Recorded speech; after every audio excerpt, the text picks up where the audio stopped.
I have about 15 minutes tops before they start calling my phone off because I'm at work and I went to the lab to get some blood for a patient, but it's not ready as yet, so they said to give them 15 minutes. So let's go with a new video. Today I'm going to be getting into how to survive school in China, and I will be looking at my phone because of course I don't remember it from my head, right? Anyway, good morning. This lighting isn't the best, but the information is very important, so listen up, guys. Alright, so right off the bat, the first thing that I would recommend is to get a great device for like storing things. Like besides your phone, of course, you're going to need either a tablet or a laptop. I recommend getting a tablet. It's more portable, it's light, it's sleek. So get a tablet with good storage, right? In China, that's the best place for you to be to get electronics. Very affordable. I bought all my electronics from this Apple guy in Hefei. It's cheaper than the Apple store, so there's always people around that are going to be selling things that are cheaper, and yes, they're real, right? And remember to get the American version of whatever you're buying, not the Chinese version, because if you leave China, then it'll be locked, so you'd have to unlock it, and that's a whole process, right? Ensure to store the PowerPoints right after class. Like, pressure them. They're not gonna want to give you the PowerPoints for some weird reason. They don't like sharing it, but pressure them, make friends with them, get the PowerPoints and save them, and not just save them, but make a note, like get like a paper or a notebook for each subject, or like a study notebook, and you're going to write down the topics every day. Write them down, the ones that you do for each subject, because in the end, that's what you're going to use to backtrack and see what PowerPoints you need to study for your exam, because they're not going to tell you, oh, we did these sets of topics this month or this semester.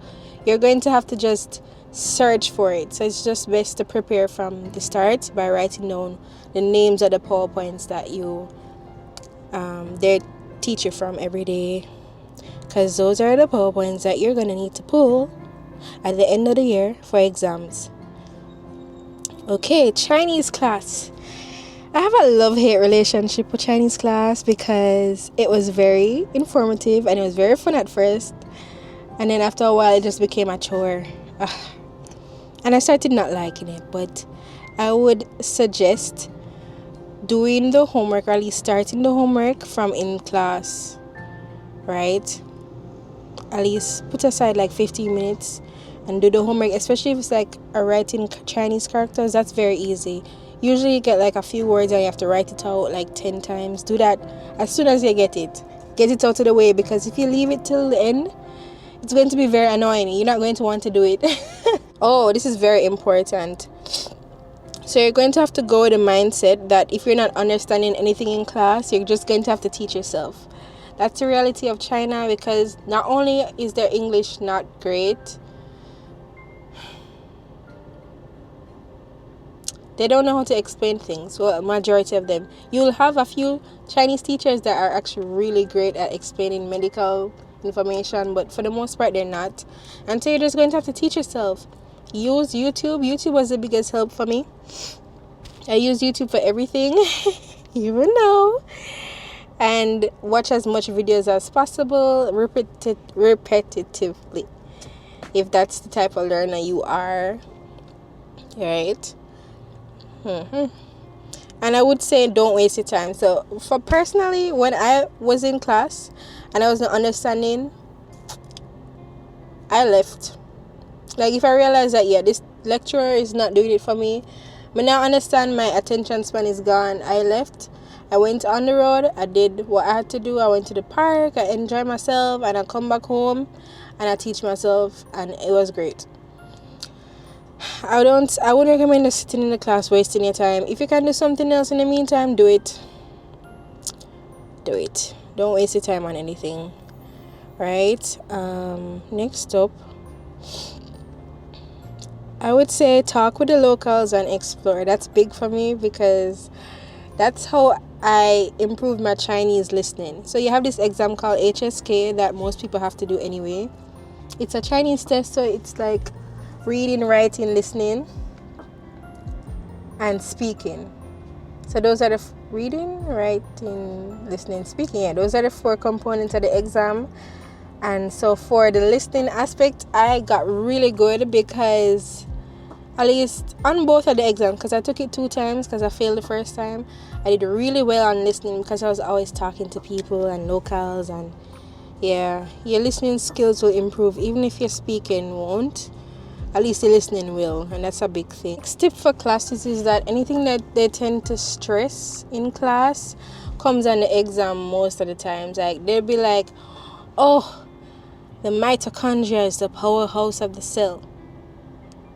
And they pause. The mitochondria is the power. Yeah. That's just a stupid example. But yeah, whenever they stress things like that, write it down because they're trying to help you, but they're not helping you at the same time. So yeah. Try to get the teachers' WeChats because at the end of the day, you want to know what's coming on that exam. You will not know if you don't have links.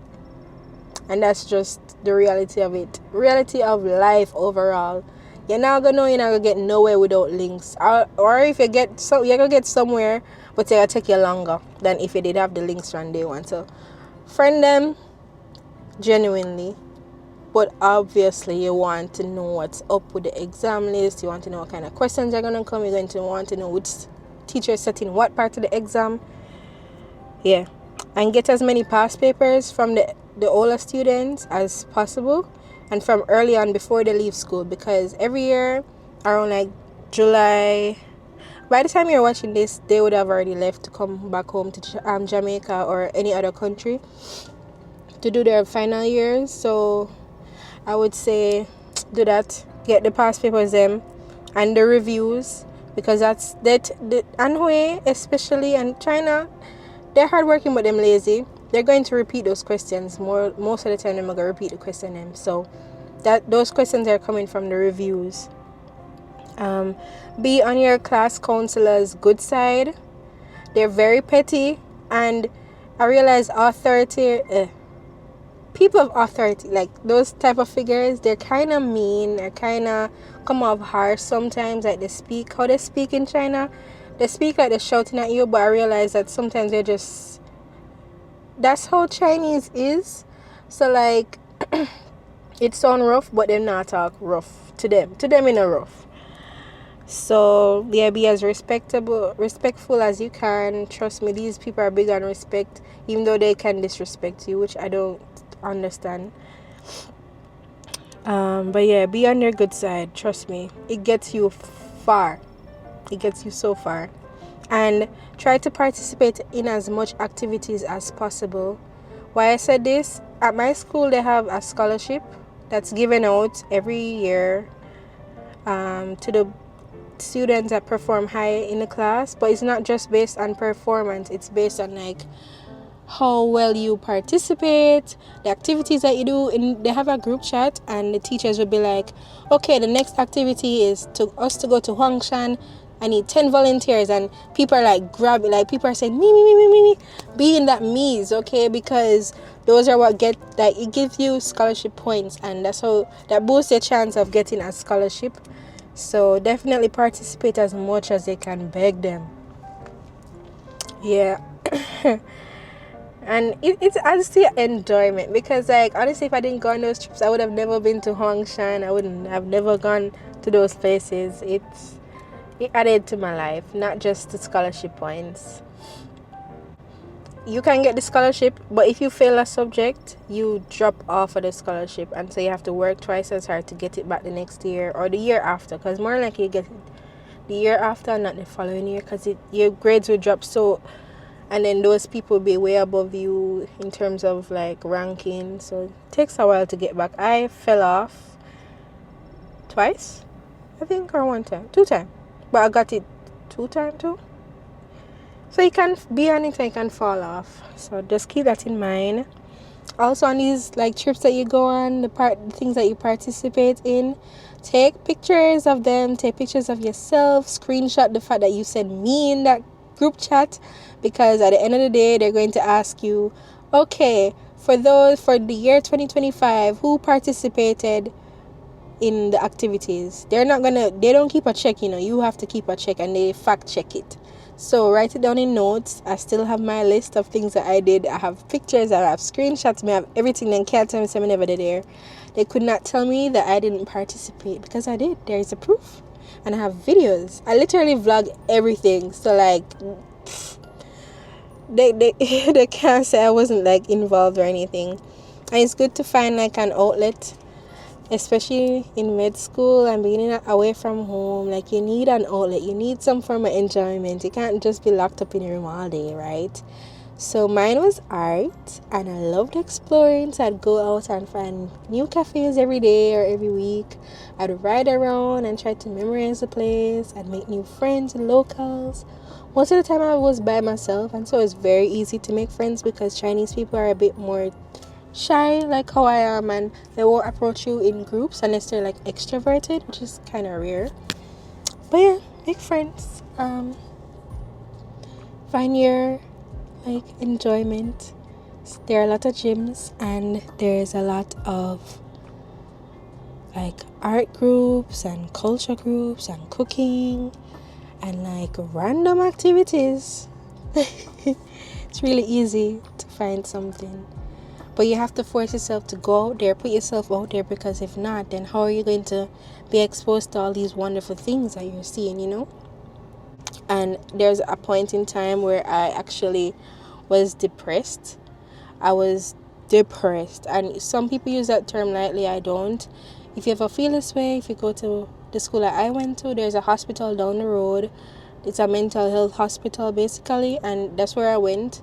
And I got someone to speak to me, and then I got my medications, and following up there was very easy, and I loved it. And so if you're ever feeling that way, just reach out to me. You can reach out to me on Instagram, and I'll send you the location and everything. Yeah.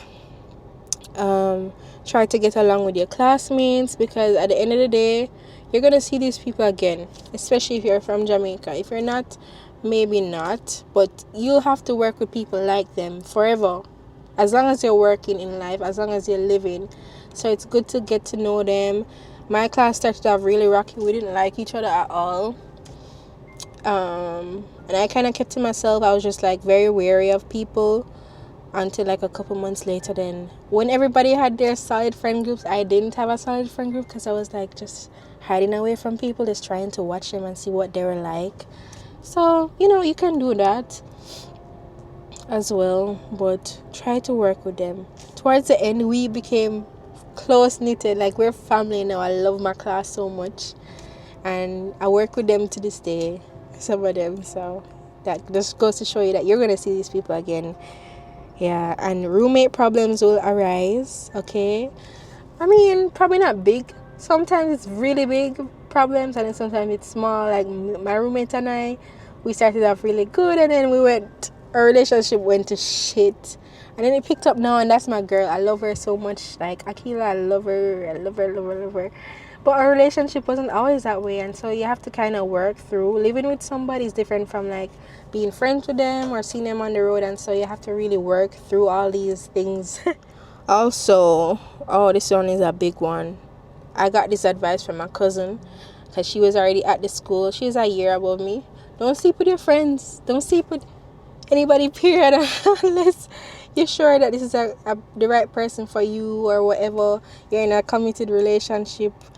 These people, especially because there are more guys at the school than girls most of the time in China, the guys feel like they're, because they're in high demand. And anyway, if you do fall into that, get tested. Even if you don't, get tested every year. I'm the type of friend that will tell you, like, get tested, get HPV screening. What is HPV? Human papilloma virus. Look into it. I call it the silent virus, because you don't know you have it, and it's so common. It's like the most common STD. Right? So, and it leads to cervical cancer. So most people that you see dying from cervical cancer, they had HPV. They got it from their partners, didn't know they had it, and it killed them. And so there's a hospital that screens for this. It's a private hospital that I went to, and the doctors, they're very discreet. That's where I got all my ultrasounds done, all my blood tests done. Results come back either the same day or within 3 days. Yeah, they're really good. I don't go to the Anhui hospital. I go private full on because like you don't want these people in your business, especially the school that you're going to. You don't want them in your business. Trust me. Yeah, so if you want that address as well, just text me. Snuck out again to film the last part of the video, but just enjoy the experience, yo. Like, it's an experience. You'll be fine. Next up, I'm going to film a Q&A video because a lot of students are like asking me questions. There's questions that I get repetitively. Yo, like, this is why I've been kind of holding out and like not making any Anhui related content, because there's just so much to talk about, and I was just, work is calling me, and I just was kind of running away from the responsibility of like talking and like planning out what to say and like gathering the questions and all that. But yeah, this is the month, like August and September, that's when I'll be doing anything Anhui related. After that, it's a wrap. Alright, I'm not talking about it again. So thanks so much for watching this video. If you have any questions, leave them in the comment section, and I hope it helps you. Anybody that watches this. Alright, bye. I forgot the people that work. I swear, like, as you step out of that word, they're gonna call you. They just want to see you there. Even if you're just sitting down, even if you're done your work, they just want to see you there. I never understand that logic.